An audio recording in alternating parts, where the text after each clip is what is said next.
So it seems like the Q2 is experiencing a resurgence on YouTube and on social media and so forth.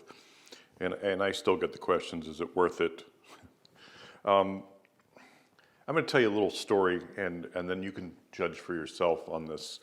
So I bought the Q2 as my Leica of choice a while back. And then the M11 came out.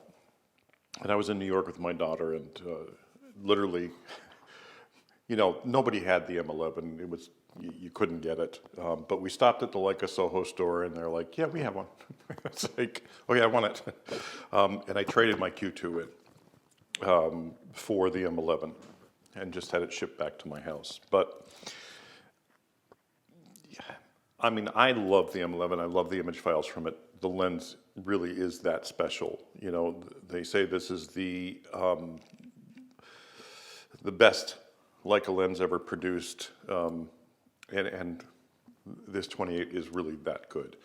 The sensor on this is fantastic. I'm not one for fast autofocus or anything like that, so I can't even say anything on that. But I love the feature of this camera. I love the sensor on this camera. It's kind of special. Now, here's the thing. My daughter is not a photographer. Can she take photos? Yes. Is she good when she does? Absolutely. But she's not a photographer. She doesn't pay attention to the cameras as much, obviously, as I do.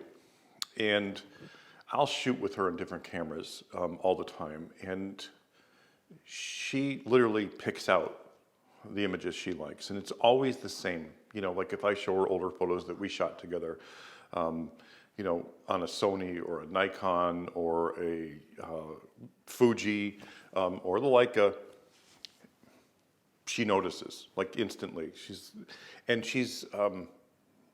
She looks for pristine photos. You know, it's no noise, no, like she wants pristine, and that's who she is, which is fine.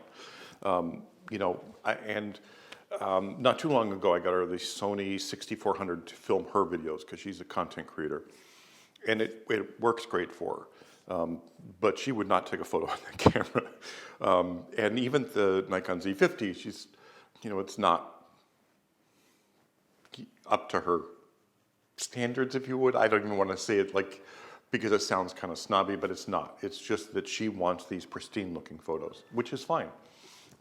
Anyway, so after I sold this, because we did a lot of photos with it together prior to me selling it, and I'm talking maybe a week in, 2 weeks in, you know, I'm using another camera, whatever it was, it just doesn't matter.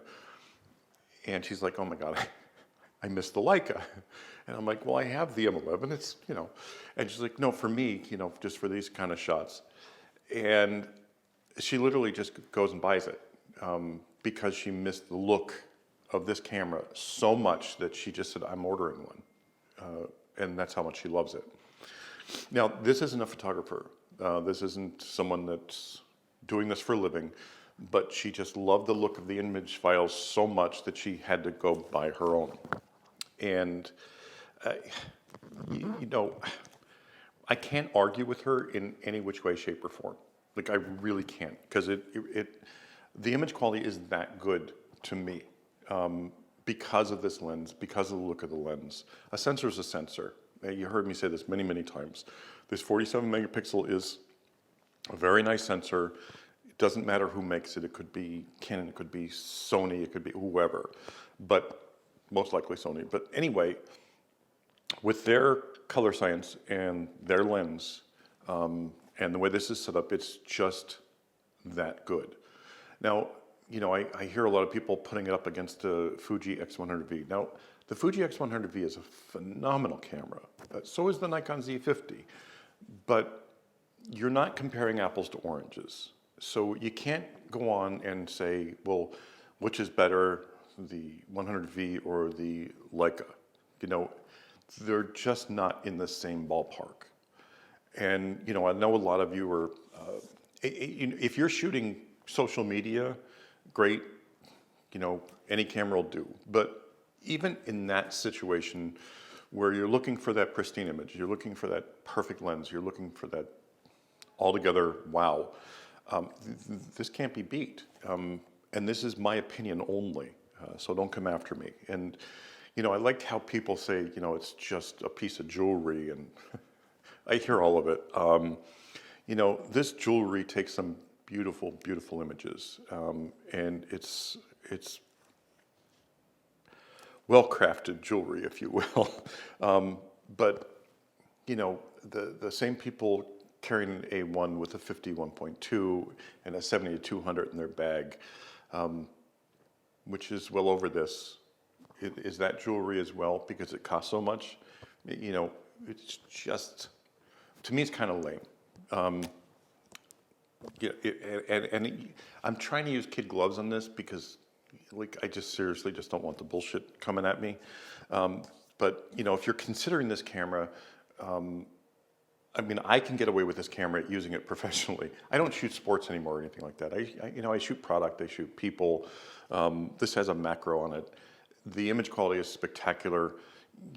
I can honestly say when the Q3 comes out, I don't care because this camera is that good. This camera will last another 10 years without issue. It just works for what I need it to do. And if that's you, rent the camera. Actually, just rent the camera and try it. Most people that use this, legitimately as photographers, not as YouTube creators or YouTube photographers, love this. They love the image quality. They're not nitpicking at slow autofocus or whatever else they nitpick at. It's just a spectacular camera. Anyway, I just wanted to give my 2 cents on this whole debate on this camera and what it can do and what's better than this. Don't compare this with an iPhone or a crop sensor. It's just not fair. It's not a fair evaluation of this piece of equipment. Anyway, that's all I have to say. Have a great day and enjoy. If you have any questions about the camera, please leave them below. If you want to bash me for liking Leica, just go away. Nobody here wants to hear it. Respect your camera. I'll respect your camera, your brand. You respect mine. It just be nice. This channel has a lot of great people on it. And a lot of these people reach out to me outside of this YouTube, and I've been helping and talking, but let's keep it that way instead of being nasty. There's no reason for it. Anyway, have a great day. Enjoy your camera, whatever it is.